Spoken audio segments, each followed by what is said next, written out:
Hi everyone. This is Warrior Clown speaking, and I wanted to talk a little bit about what I've learned about the power of money, but from as egalitarian a standpoint as possible, as progressive a standpoint, not from like a capitalist standpoint, but just understanding the power of money.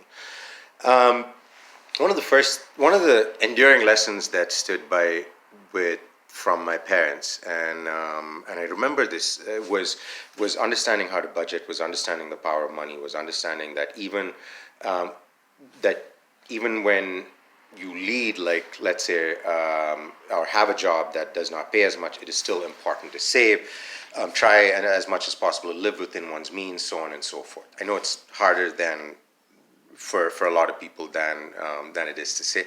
But it is something that I learned from my parents, and I grew up with. Not. It's not that I didn't grow up with privilege. I did grow up with privilege, even despite the fact that I grew up in a poor country. I grew up with a lot of privilege. I had a roof over my head. I had food on the table, and I had an education. And but my parents, especially my father, grew up. My father grew up in poverty. He grew up in like close to brute poverty, and he was the first one to kind of like get out of that with typical pull yourself up from your bootstraps. With of course, like I mean, he also had like certain aspects, so like he had educational privilege and things like that, despite being poor. So he used that and studied hard under like street lamps, that kind of thing, and made something for us, and like made sure that we had like really like privileged good lives.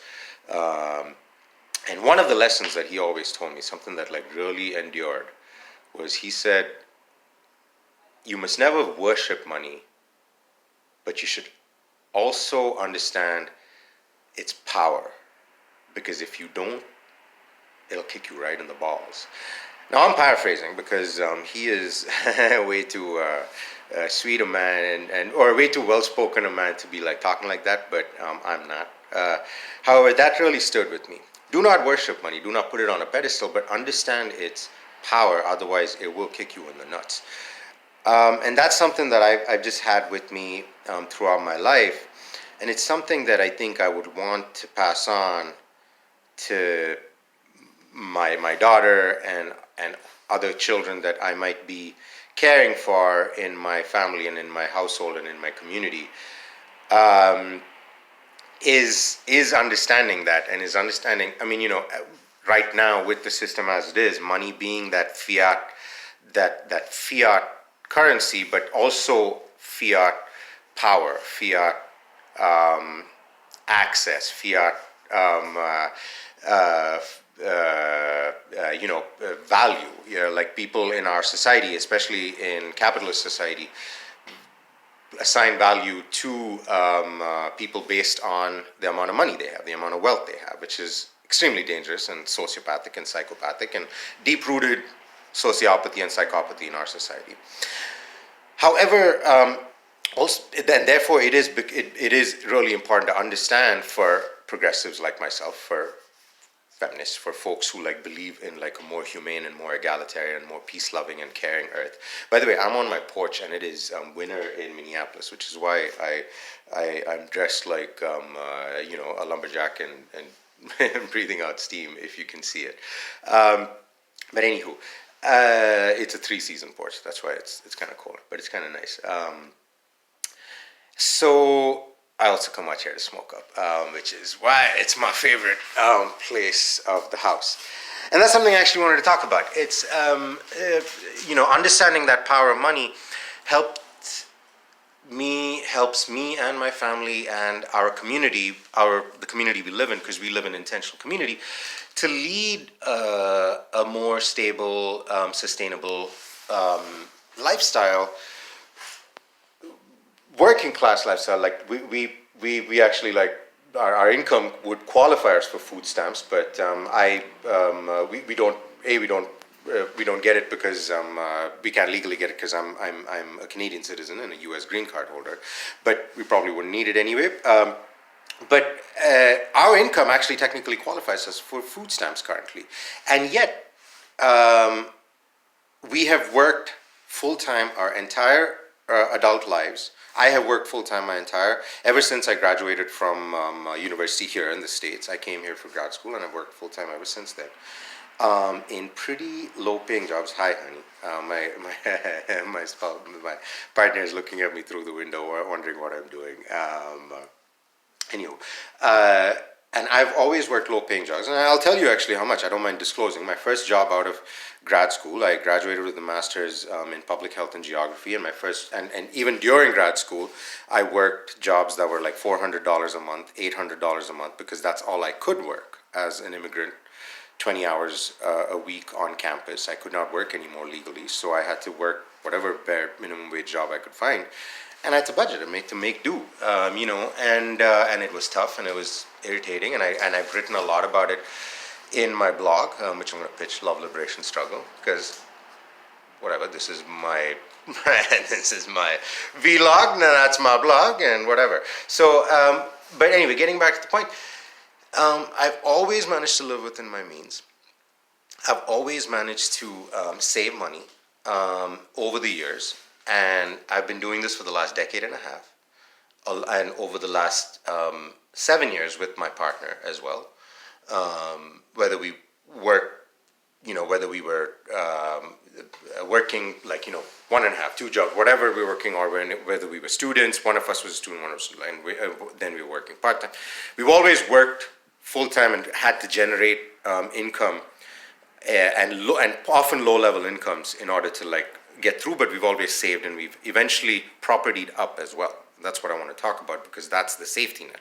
That's understanding the power of money, is also understanding how it can be used for the benefit of others, including your family and your loved ones, right?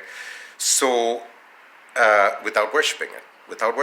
We don't need excess wealth. What we need is food, shelter, and security, safety, health for our loved ones, for our family and our loved ones and our communities. That's all. And money is, understanding the power of money is a way to do it. Is an important way of going about it. And saving, and so getting back to where I began with a $32,000 a year job. Went on to like jobs that paid like $45,000. Most recently, job that paid $65,000. Now I'm back to like actually like just freelancing on $20 an hour jobs, working 30 hours a week here and there, trying to work as full time as possible, but also fulfilling parenting duties, which is my primary role and primary goal in life, is to be the best father I can be.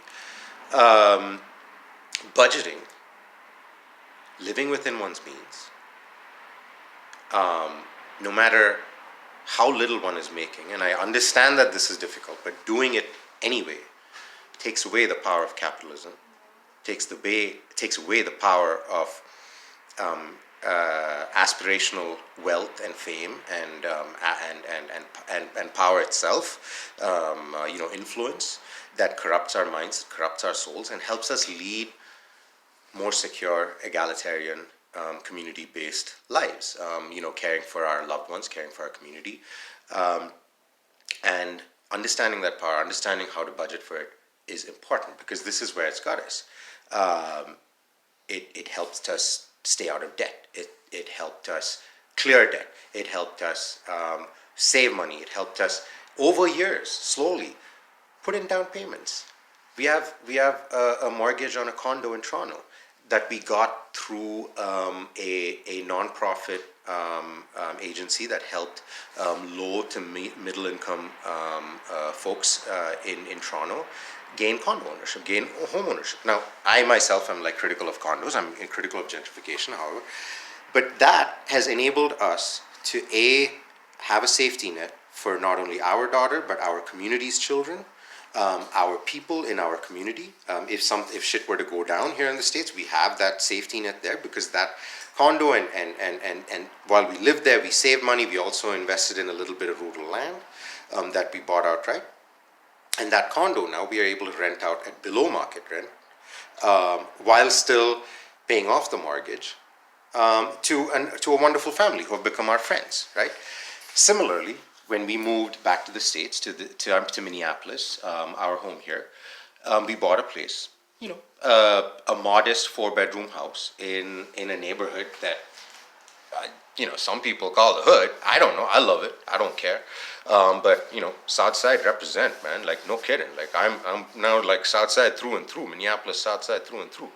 I'm also like Toronto through and through. I will bleed Bangalore till the day I die. But like right now, hey yo, South Side represent. Minneapolis represent. Twin Cities represent. And going forth with this has helped us build community, has helped us uh,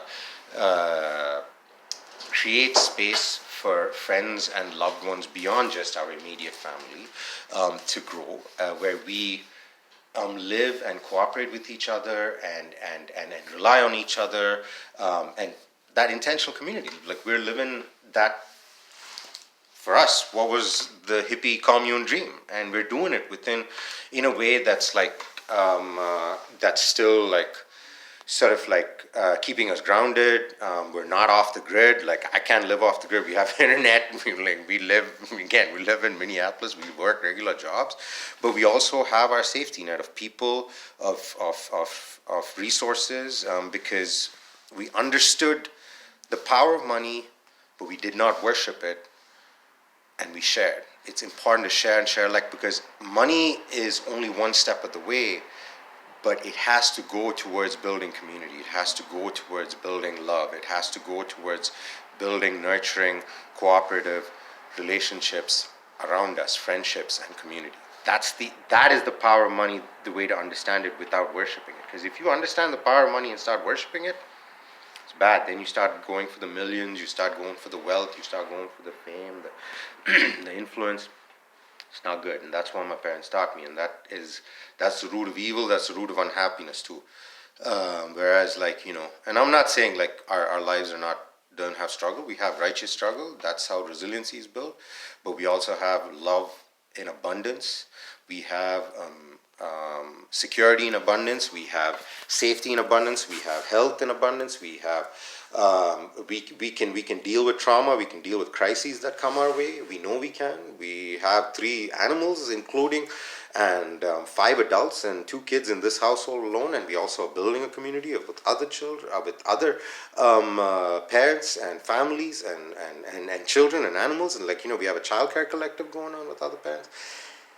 And we have that in part, mostly because we are loving human beings, we care,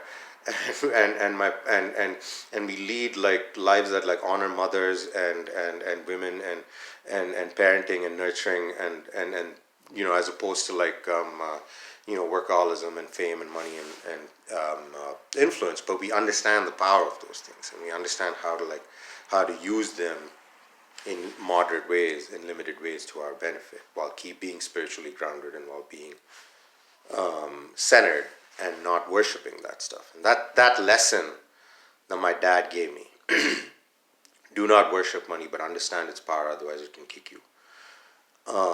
Always stayed with me, and it kind of like spread to other aspects of life as well. So I thought I would share that in this rambling vlog that has gone on for now 13 minutes and 45 seconds. So thank you.